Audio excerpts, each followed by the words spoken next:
જય ભારત, જય સંવિધાન। હું આપનો ભાઈ વિશાલ વાઘેલા, પ્રમુખ બહુજન વિકાસ પોસ્ટ જુનાગઢ જિલ્લો।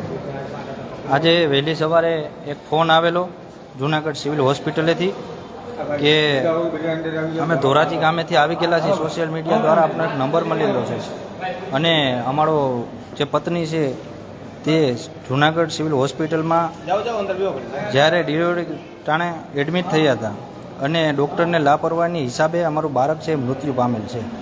તો એ ફોનના આધારે અમે હાલ સિવિલ હોસ્પિટલે પૂગ્યા અને એમના પિતાની મુલાકાત લીધી। સાંભળો સત્ય ઘટના શું છે એમના પિતા સાહેબ। શું નામ ભાઈ આપનું?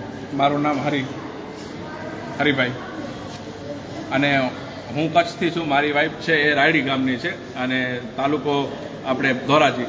સૌથી પહેલાં અમે ધોરાજીમાં લઈ ગયા હતા। તો રાયડીમાં જ્યારે તેને જ્યારે ડિલિવરીનો દુખાવો ઉપડ્યો એટલે એને અમે ધોરાજી લઈ આવ્યા। ધોરાજી અમે એવું કહેવામાં આવ્યું કે તમે એને ડિલિવરી તો એને સરસ થઈ જ જશે, કાંઈ પ્રોબ્લેમ નથી, બાળકને પણ કોઈ પ્રોબ્લેમ નથી, માતાને બાળક બી મતલબ કોઈ ટેન્શન જેવું નથી, એમ બરાબર છે કમ્પ્લીટ।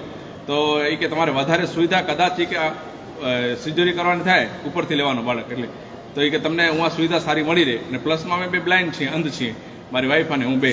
તો એ કે તમને ત્યાં બાળકને કદાચ ખોટખા પણ જેવું લાગે કાંઈ તો એ પણ ત્યાં તમને સુવિધા જુનાગઢ મળી રહે એમ કરીને જુનાગઢ શિફ્ટ કરવામાં આવે ત્યાંથી અને કીધું કે તમને ત્યાં સિઝરન પણ થઈ જશે, એમ જો ઉપરથી લેવાનું થશે તો ત્યાં થઈ જશે અને ઉપરથી લેવાની કનેક્શન હતી જ એમ કીધું હતું ત્યાં ધોરાજીમાં, બરાબર છે। પછી અહીંયા આવ્યા આપણે તો એમ છે ને કે જુનાગઢ છે મોટી હોસ્પિટલ છે, સારી સુવિધા મળશે, આપણે એ જ હેતુથી આવ્યા હોઈએ, બરાબર છે। તો અહીંયા આવ્યા પછી અમને ખબર પડી કે સ્ટાફનો વ્યવહાર બહુ જ કહેવાય ને કે જે થર્ડ ક્વોલિટી કહેવાય, એમ થર્ડ સાવ, કારણ કે એ કોઈ અમને જવાબ દેવા તૈયાર નહોતો।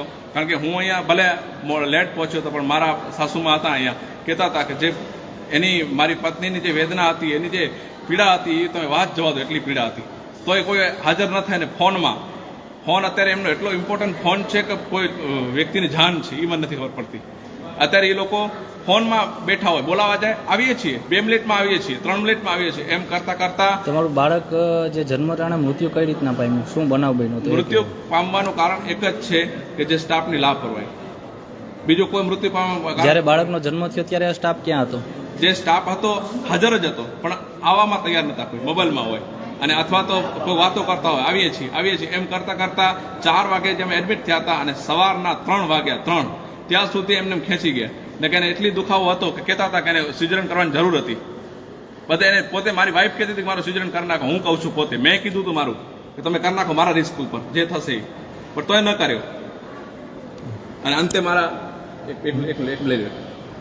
અંતે મારા બાળકનું મૃત્યુ થયું। એ મૃત્યુ પણ બધી રીતે નોર્મલ મારો બાળક હતો, બધા રિપોર્ટ નોર્મલ છે અને જ્યારે જન્મ પામવામાં જ્યારે થોડી જાજી મને લાગે છે ત્યારે જ મિસ્ટેક થઈ ગઈ છે એ લોકોથી કે જન્મ મારે બાળકને આપવામાં હતો ત્યારે જ એ લોકોએ બળજબરીપૂર્વક મને લાગે જન્મમાં કંઈ કરેલું છે એવી રીતે, ત્યારે જ મારો બાળક આવ્યો અને ધબકાર ચાલુ હતા અને આવ્યા પછી મૃત્યુ પામ્યો। મિત્રો, આ દુઃખની વેદના તમે સાંભળી, આ જુનાગઢ સિવિલ હોસ્પિટલની આ હાલત છે। આ જુનાગઢ મહાનગરપાલિકા, આ જુનાગઢના ધારાસભ્ય અને સંસદ સભ્યને કહેવા માંગી છીએ કે આવા હલકટ અધિકારીઓને બિહારોમાં આ જુનાગઢ સિવિલમાં અવારનવાર આવા બનાવો બની ગયેલા છે। આની પહેલાં પણ જ્યારે એક ડિલિવરી કેસ હતો, જ્યારે 6 દીકરીઓની ઉપર એક દીકરાનો જન્મ થયો હતો ત્યારે પણ આ લાપરવાહીના હિસાબે આવો બનાવ બન્યો હતો અને કહેવાય છે ડૉક્ટર તો ત્યારે એકાબીજાના જન્મદિવસમાં મશગુલ હતા અને કેક કાપવાની હિસાબે બાળક મૃત્યુ પામ્યું હતું। આજે પણ જ્યાં ત્યાંનો સ્ટાફ હતો એ એમ કહેવાય છે કે એ પોતે મોબાઈલમાં મથતો હતો અને આ ભાઈ અવારનવાર રિક્વેસ્ટ કરતા હતા, જ્યાં એમના માતા પણ હાજર હતા, જે બેન છે જેમનું બાળક એક્સપાયર થઈ ગયું, એમના માતાઓ અન્ય લેડીઝો પણ હતા, એ પણ કીધું છે।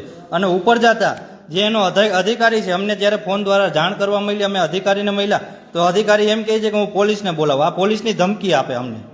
એટલે ભાઈ તમે કોકના બાળકોને મૃત્યુ પામો છો, તમે તમારી લાપરવાહી, તમારું જે કામ છે એ ઈમાનદારીથી કરતા નથી અને તમે અમને પોલીસની ધમકી આપો, તો હું તમને જે આ બાળક એક્સપાયર થઈ ગયું છે એમને મમ્મી છે એને મમ્મી સાથે વાત કરાવું છું। શું હતું માતા બનાવ આખો? તોય કરાવી અમે માથી કીધું જ તો કે તમે જુનાગઢ જાઓ, તમને છે ને બાળકનો વીમો હોય છે ને તમને કાપી રાખી દે, તો અમને ચાલો સાહેબે કીધું ત્યાંને વાંધો છે અને નાની રીત હતી, અમને કહી દીધું કે બાળક થાય નહીં, ડિલે નહીં થાય, તોય સાહેબ આને ડિલે કરાવી, મારી છોકરીનું બાળક મુરગી બંધ.